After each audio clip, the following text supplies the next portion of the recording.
Genesis 29. Jacob arrives at Padan Aram. Then Jacob hurried on, finally arriving in the land of the east. He saw a well in the distance. 3 flocks of sheep and goats lay in an open field beside it, waiting to be watered, but a heavy stone covered the mouth of the well. It was the custom there to wait for all the flocks to arrive before removing the stone and watering the animals. Afterward, the stone would be placed back over the mouth of the well. Jacob went over to the shepherds and asked, "Where are you from, my friend?" "We're from Haran," they answered. "Do you know a man there named Laban, the grandson of Nahor?" he asked. "Yes, we do," they replied. "Is he doing well?" Jacob asked. "Yes, he's well," they answered. "Look, here comes his daughter Rachel with the flock now." Jacob said, "Look, it's still broad daylight, too early to round up the animals. Why don't you water the sheep and goats so they can get back out to pasture? We can't water the animals until all the flocks have arrived." They replied. Then the shepherds moved the stone from the mouth of the well, and we watered all the sheep and goats. Jacob was still talking with them when Rachel arrived with her father's flock, for she was a shepherd. And because Rachel was his cousin, the daughter of Laban, his mother's brother, and because the sheep and goats belonged to his uncle Laban, Jacob went over to the well and moved the stone from its mouth and watered his uncle's flock. Then Jacob kissed Rachel, and he wept out loud. He explained to Rachel that he was her cousin on her father's side, the son of her aunt Rebekah. So Rachel quickly ran and told her father Laban. As soon as Laban heard that his nephew Jacob had arrived, he ran out to meet him. He embraced and kissed him and brought him home. When Jacob had told him his story, Laban exclaimed, "You really are my own flesh and blood."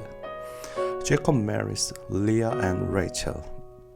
After Jacob had stayed with Laban for about a month, Laban said to him, "You shouldn't work for me without pay just because we are relatives. Tell me how much your wages should be." Now Laban had 2 daughters. The older daughter was named Leah, and the younger one was Rachel. There was no sparkle in Leah's eyes, but Rachel had a beautiful figure and a lovely face. Since Jacob was in love with Rachel, he told her father, "I will work for you for 7 years if you will give me Rachel, your younger daughter, as my wife." "Agreed," Laban replied. "I'd rather give her to you than to anyone else. Stay and work with me." So Jacob worked 7 years to pay for Rachel, but his love for her was so strong that it seemed to him but a few days. Finally, the time came for him to marry her. "I have fulfilled my agreement," Jacob said to Laban. "Now give me my wife so I can sleep with her." So Laban invited everyone in the neighborhood and prepared a wedding feast. But that night, when it was dark, Laban took Leah to Jacob, and he slept with her. Laban had given Leah a servant, Zilpah, to be her maid. But when Jacob woke up in the morning, it was Leah. "What have you done to me?" Jacob raised at Laban, "I worked 7 years for Rachel. Why have you treated me? It's not our custom here to marry off a younger daughter ahead of the firstborn."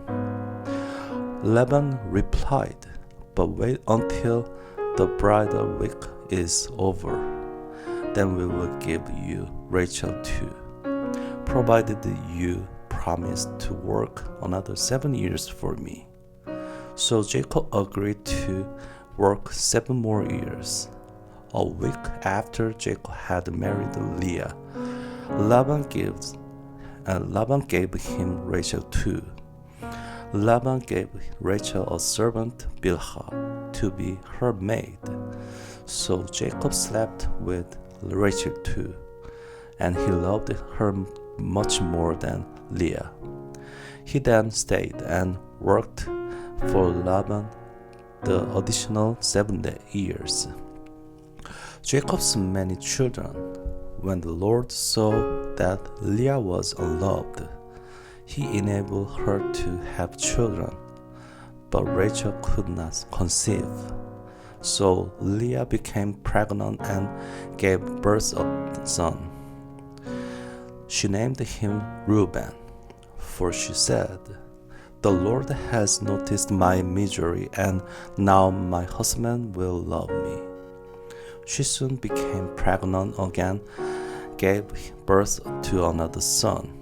She named him Simeon, for she said, "The Lord heard that I was unloved and has given me another son."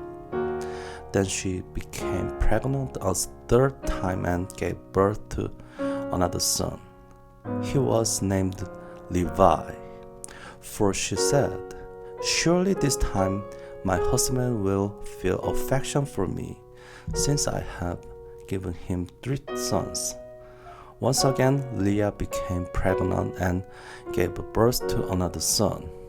She named him Judah, for she said, "Now I will praise the Lord." And then she stopped having children.